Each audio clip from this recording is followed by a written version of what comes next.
Selamat pagi saudara mahasiswa, Assalamualaikum warahmatullahi wabarakatuh. Hari ini, kita akan membicarakan dan mendiskusikan desain organisasi. Dalam materi kuliah kali ini, saya membahas bagaimana mendesain organisasi kearsipan dengan contoh yang paling sederhana. Langkah pertama yaitu menyusun spesialisasi pekerjaan. Langkah kedua yaitu menyusun departementalisasi. Langkah ketiga yaitu menentukan hierarkinya. Dan langkah keempat yaitu menentukan rantai komandonya atau chain of command. Sebelum membahas langkah-langkah tersebut, kita pahami dulu konsep-konsep dasarnya. Menurut Ivan Cevich, desain organisasi adalah proses penentuan keputusan untuk memilih alternatif kerangka kerja jabatan, proyek pekerjaan dan departemen. Keputusan atau tindakan-tindakan yang dipilih ini akan menghasilkan sebuah struktur organisasi. Sementara itu, Robin membagi 6 elemen dalam desain organisasi. 6 elemen itu, pertama spesialisasi pekerjaan, yaitu tugas-tugas dalam organisasi dibagi-bagi ke dalam beberapa pekerjaan tersendiri. Yang kedua, departementalisasi, yaitu dasar yang dipakai untuk mengelompokkan pekerjaan secara bersama-sama. Yang ketiga, yaitu rantai komando, yakni garis wewenang yang tanpa putus, yang membentang dari puncak organisasi sampai ke unit terbawah, dan menjelaskan siapa yang bertanggung jawab kepada siapa. Yang keempat, yaitu rentang kendali, yakni jumlah bawahan yang dapat diarahkan oleh seorang manajer secara efisien dan efektif.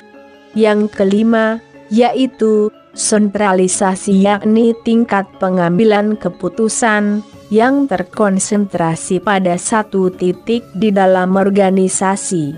Dan yang keenam, formalisasi, yaitu pekerjaan-pekerjaan di dalam organisasi yang harus dilakukan.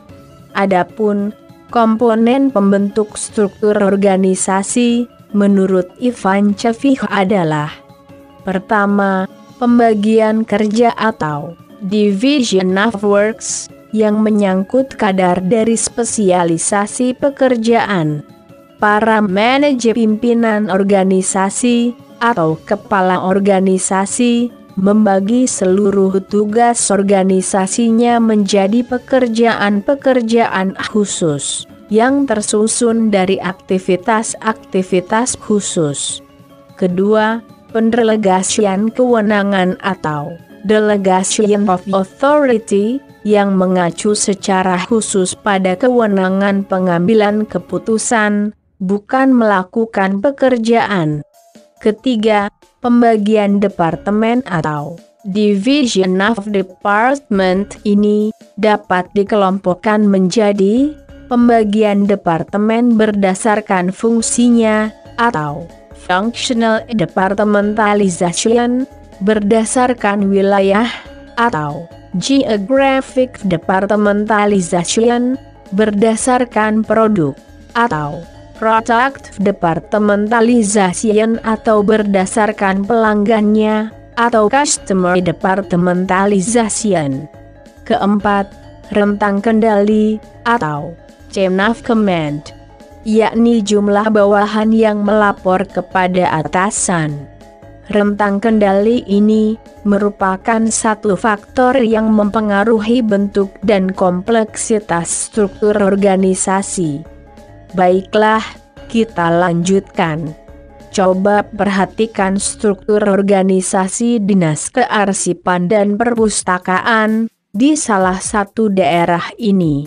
Dalam struktur organisasi Dinas Kearsipan dan Perpustakaan itu terdapat 4 departemen yang merupakan hasil dari proses departementalisasi, yakni kelompok jabatan fungsional, sekretaris, bidang kearsipan, dan bidang perpustakaan. Di dalam bidang kearsipan, misalnya, ada kepala seksi. Kepala seksi tersebut merupakan hasil dari proses penentuan hierarki. Karena masing-masing seksi memerlukan bawahan yang membantu. Bawahan yang membantu itu diperlukan karena banyaknya pekerjaan yang harus dijalankan dalam seksi-seksi tersebut. Sekarang kita coba praktik menyusun atau mendesain organisasi.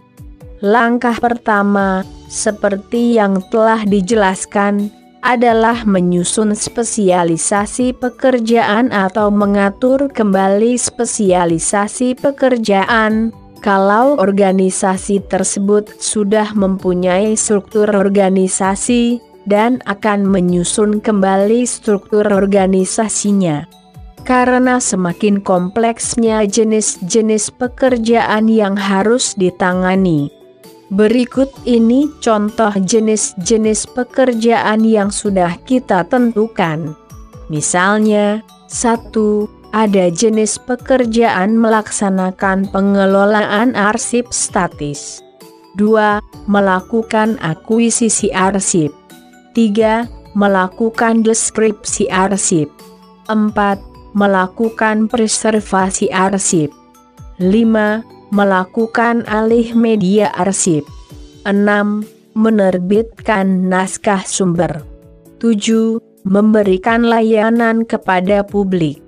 Dan 8. Melakukan sosialisasi arsip. Dari 8 jenis-jenis pekerjaan tersebut, kita spesialisasikan atau kita kelompokkan berdasarkan kesamaan tugasnya atau pekerjaannya.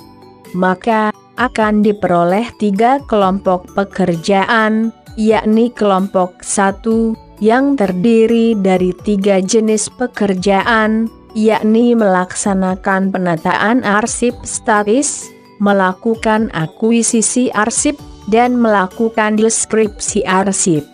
Kelompok 2 terdiri dari 2 jenis pekerjaan, yakni melakukan perawatan arsip dan melakukan alih media. Adapun kelompok 3 terdiri dari 3 jenis pekerjaan, yakni menerbitkan naskah sumber, memberikan layanan publik, dan melakukan sosialisasi arsip. Coba perhatikan gambar ini.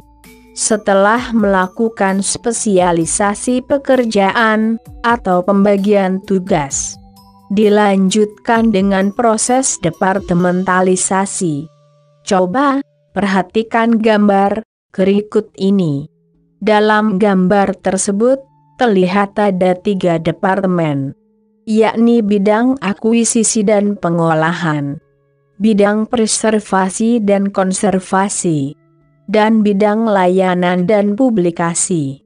Penamaan bidang atau nomenklatur bidang tersebut dapat disesuaikan.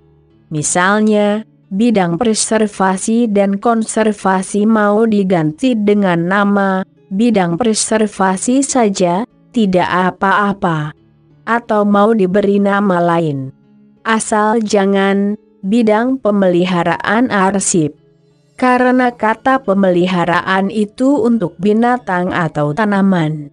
Sebaiknya digunakan konsep aslinya, yakni preservasi arsip. Setelah proses departementalisasi selesai, dilanjutkan dengan penyusunan hierarkinya. Perhatikan gambar ini. Ada bidang yang memerlukan bawahan 1 orang. Ada yang memerlukan 3 orang. Dan ada yang memerlukan 2 orang. Penentuan bawahan yang membantu bidang itu dapat disesuaikan dengan banyaknya jenis pekerjaan. Misalnya, bidang layanan dan publikasi, jenis pekerjaannya banyak. Maka dapat ditambah 3 atau 4 bawahan yang membantu.